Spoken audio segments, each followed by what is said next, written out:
Good morning. Well, I haven't been on here in a while, telling any police stories or anything, so I figured it's about that time again.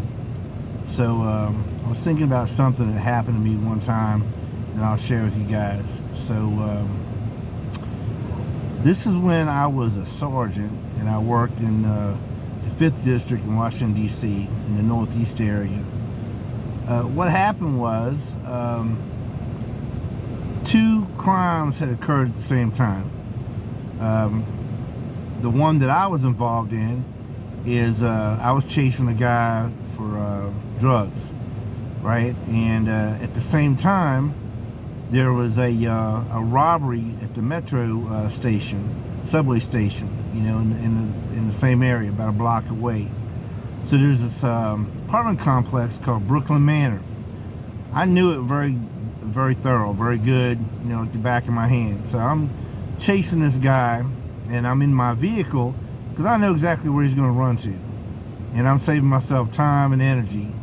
So finally, I see him tiring out, man. I jump out of the vehicle, I run up behind him. He's reaching into his pockets, man. I see he's throwing stuff like I see crack rocks, you know, Ziplocs flying up in the air left and right. He's emptying his pockets. I just ran up to him, wrapped my arms around him, and just like snatched him up, bear hugged him, just stopped him.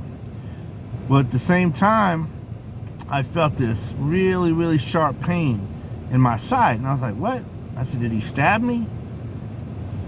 Unbeknownst to me, what had happened was the Metro Transit police officer, K9, was chasing the guy for robbery. His bad guy and my bad guy were running towards each other. And he let his K9 off leash. So that sharp pain I felt in my side was actually his K9 dog.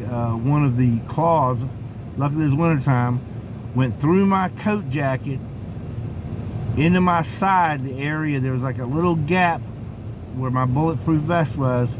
The claw went through my jacket, dug into my side about 3 inches, man. I still got a scar from it today, right? So then the dog started biting me, right? Biting my arm. And I think he hit me like 3 times. And finally I just gave it my arm. You know, he latched on. And during this time, the bad guy I was chasing, he was in my left arm, and I had I don't know if it was shock or what, but man, I had him, his head was in a vice in my left arm. I had my arm around his, wrapped around his head, and he wasn't going nowhere, because it just, once that dog hit me, you know, I guess my left arm just clamped up. He wasn't going nowhere. I actually tried to move the dog over, thinking maybe the dog would jump off me and on him, but it didn't. So what happened was, when my officers come around the corner to help me, they said I looked like a bad dude, man. They said I had a German Shepherd hanging from my right arm, and I had the bad dude in a headlock with my left arm.